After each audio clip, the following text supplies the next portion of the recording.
Awards உடன் Enrich Money Investor Awareness Conclave April 25. டிக்கெட்டை இன்றே புக் செய்யுங்கள். ப்ளீஸ் நண்பர்களே கொஞ்சம் அமைதியா இருங்க ப்ளீஸ். அதை தாண்டி யாரும் வரக்கூடாது ப்ளீஸ்.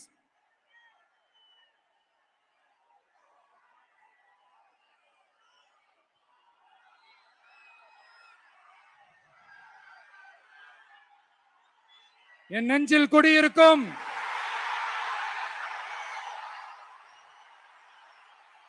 கொங்கு திருப்பூர் பகுதி மக்களே, உங்கள் அனைவருக்கும் என்னுடைய வணக்கம். டே ஆஃப்டர் டுமாரோ 16th அன்னைக்கு நம்மளுடைய தேர்தல் வாக்குறுதிகளை ஒரு புக்கா வெளியிடுறோம். அதுக்கு முன்னாடி இங்க சில பாயிண்ட்ஸை மட்டும் உங்களுக்கு படிச்சுட்டு போயிடுறேன். அதை மட்டும் கொஞ்சம் கவனமா கேளுங்க ப்ளீஸ் நண்பர்களே. ஓகே, ஆல் வெல் தேர், ஆல் வெல். பேசலாமா? கொஞ்சம் அமைதியா இருங்க ப்ளீஸ். நெசவாளர்கள், சிறு குறு நடுத்தர தொழில்கள் மற்றும் விவசாயிகள் மற்றும் காவல்துறையினர் சம்பந்தமான நம்மளோட அஜெண்டா சிலதை உங்ககிட்ட நான் படிக்கிறேன். 1, நெசவாளர்களின் தயாரிப்புகளை நேரடியாக சர்வதேச சந்தைகளில் விற்பனை செய்வதற்காக அரசுக்கு சொந்தமான ஒரு உலகளாவிய இ-காமர்ஸ் பிராண்ட் உருவாக்கப்படும். மேலும் முக்கிய நகரங்களில் வெற்றி தறி விற்பனை நிலையங்கள், ஷோரூம்ஸ் அமைக்கப்படும். 2வது, நிலையற்ற நூல் விலை மற்றும் மின்சார நெருக்கடி சுமையை பகிர்ந்து கொள்ள கைத்தறி மற்றும் விசைத்தறி வைத்திருக்கும் ஒவ்வொரு நெசவாளர் குடும்பத்திற்கும் ஆண்டுக்கு 30,000 ரூபாய் வங்கி மூலம் நேரடியாக நமது டிவிக்கு அரசு வழங்கும். 3வது, கைத்தறிகளுக்கான இலவச மின்சாரம் 500 யூனிட்டுகளாகவும் விசைத்தறிகளுக்கான இலவச மின்சாரம் 1500 யூனிட்டுகளாகவும் உயர்த்தப்படும். அடுத்தது, நெசவாளர்களின் உற்பத்தி செலவுகளை குறைப்பதற்காக அவர்கள் வழங்கும் நூல், சாயங்கள் மற்றும் ரசாயனங்களுக்கு நமது டிவிக்கு அரசால் 50% மானியம் வழங்கப்படும். அடுத்தது, நமது டிவிக்கு அரசில் அனைத்து நெசவாளர்களுக்கும் ரூபாய் 10 லட்சம் ஆயுள் காப்பீடு வழங்கப்படும். மேலும் நெசவாளர்களின் முதியோர் ஓய்வூதியம் மாதம் 3000 ரூபாயாக உயர்த்தப்படும். குறு சிறு மற்றும் நடுத்தர தொழில்களின் வளர்ச்சி, லட்சக்கணக்கான வேலை வாய்ப்புகளை உருவாக்குற துறையில ஒண்ணுதான் இந்த MSMEs. இந்தியாவிலேயே அதிகமான MSMEs இருக்கிற மாநிலங்கள்ல நம்ம தமிழ்நாடும் ஒண்ணு. ஆனா இப்படிப்பட்ட இந்த பெருமைக்கு இன்னும் மிக பெருமை சேர்த்தது யார் தெரியுமா? இந்தியாவிலேயே அதிகமான MSME நிறுவனங்கள் மூடப்பட்டதுல தமிழ்நாடு தான் 2வது மாநிலம். இந்த பெருமையை உண்டாக்குனது தான் திமுக ஆட்சியோட மிகப்பெரிய சாதனை. இப்போ இந்த குறு சிறு மற்றும் நடுத்தர தொழில்களோட வளர்ச்சிக்காக நம்ம டிவிக்கு அரசு என்னெல்லாம் செய்யும்னு கொஞ்சம் பார்க்கலாம். முதல்ல, நெருக்கடியில் உள்ள குறு சிறு மற்றும் நடுத்தர நிறுவனங்களுக்கு உதவுவதற்காக ரூபாய் 15,000 கோடி ஸ்டேட் கிரெடிட் கேரண்டி ஃபண்ட் உருவாக்கப்படும். 2வது, குறு சிறு மற்றும் நடுத்தர நிறுவனங்கள் மூடப்படுவதற்கான மிகப்பெரிய காரணங்களில் ஒன்று 400% மேல உயர்ந்துள்ள பீக் ஹவர்ஸ் மின் கட்டணம். இது குறிப்பாக ஜவுளி துறையில் உள்ள குறு சிறு மற்றும் நடுத்தர நிறுவனங்களை பாதித்துள்ளது. டிவிகே குறு சிறு மற்றும் நடுத்தர நிறுவனங்களுக்கான MSMEs இந்த பீக் ஹவர்ஸ் மின் கட்டணத்தை நமது டிவிக்கு அரசு நிறுத்தி வைக்கும்.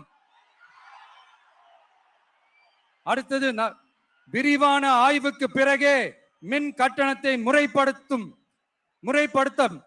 மேலும் குறு சிறு மற்றும் நடுத்தர நிறுவனங்கள் அடுத்து வரும் 5 ஆண்டுகளுக்கு 100% மின்சார வரி விலக்கை பெறும்.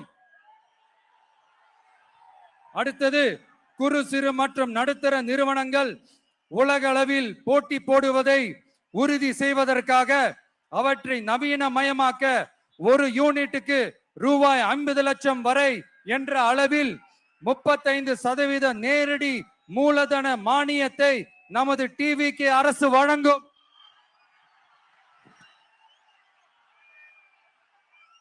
அடுத்து நம்ம எல்லாருக்கும் சோறு போடுற நம்ம தெய்வங்களான விவசாயிகளுக்கான அஜெண்டா கொஞ்சம் படிப்போமா? 5 ஏக்கருக்கு குறைவான நிலமுள்ள கூட்டுறவு சங்கங்களில் வாங்கிய பயிர்க்கடன் முழுமையாக தள்ளுபடி செய்யப்படும். 5 ஏக்கருக்கு மேல் உள்ள விவசாயிகளுக்கு 50% தள்ளுபடி செய்யப்படும். அடுத்தது குறைந்தபட்ச ஆதரவு விலைக்கு MSP சட்டப்பூர்வ உத்தரவாதம் வழங்கப்படும். நெல்லுக்கு ஒரு குவிண்டாலுக்கு 3500 ரூபாயும் கரும்புக்கு டன் ஒன்றுக்கு 4500 ரூபாயும் வழங்கப்படும். உழவர்களின் தோழன் திட்டத்தின்படி குத்தகை விவசாயிகள் மற்றும் விவசாய தொழிலாளர்களுக்கு ஒரு குடும்பத்திற்கு ஆண்டுக்கு ரூபாய் 10,000 ரூபாய் அவர்களின் நேரடி முதலீட்டு ஆதரவு தொகையாக வழங்கப்படும். 100% பயிர் காப்பீட்டு திட்டத்தின்படி பயிர் பாதுகாப்பு உறுதி செய்யப்படும்.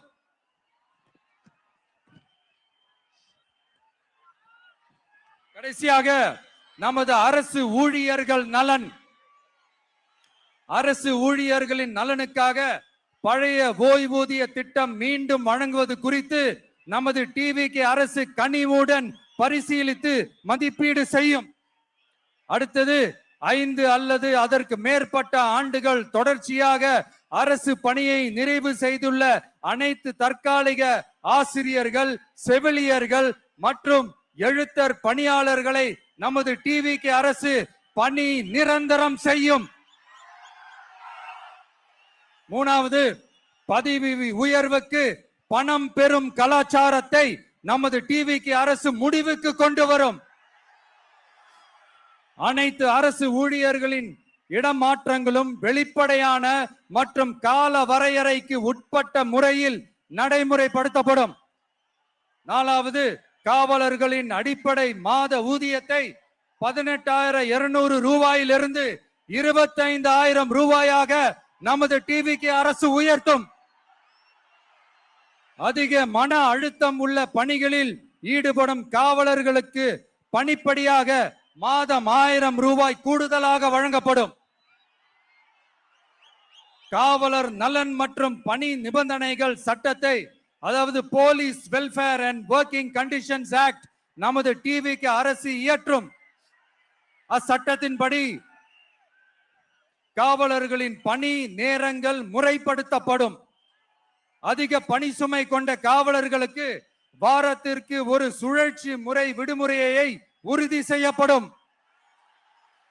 சலவை படியை, அதாவது வாஷிங் அலவன்ஸ் 500 ரூபாயிலிருந்து 1000 ரூபாயாக உயர்த்தப்படும்.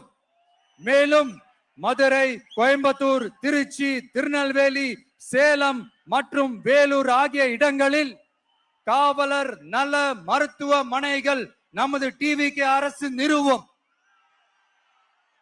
கடைசியாக பெண் காவல்துறை அதிகாரிகள் பாதுகாப்பு நெறிமுறை அல்லது பாதுகாப்பு பணிகளுக்கு பணியமர்த்தப்பட மாட்டார்கள். பெண் காவல்துறை பணியாளர்களுக்கென தனி ஓய்வறைகளும் நடமாடும் டாய்லெட் யூனிட்டுகளும் அமைக்கப்படும்.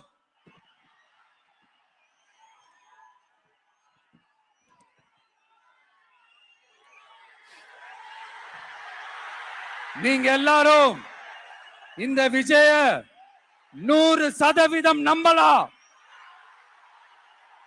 நான் உங்களுக்காக மட்டும்தான் வந்திருக்கிறேன்.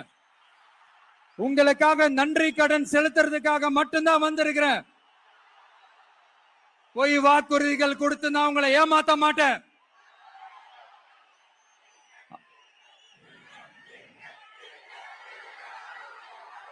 அதனால உங்க அண்ணனுக்கு, உங்க தம்பிக்கு, உங்க மகனுக்கு, உங்க பிள்ளைக்கு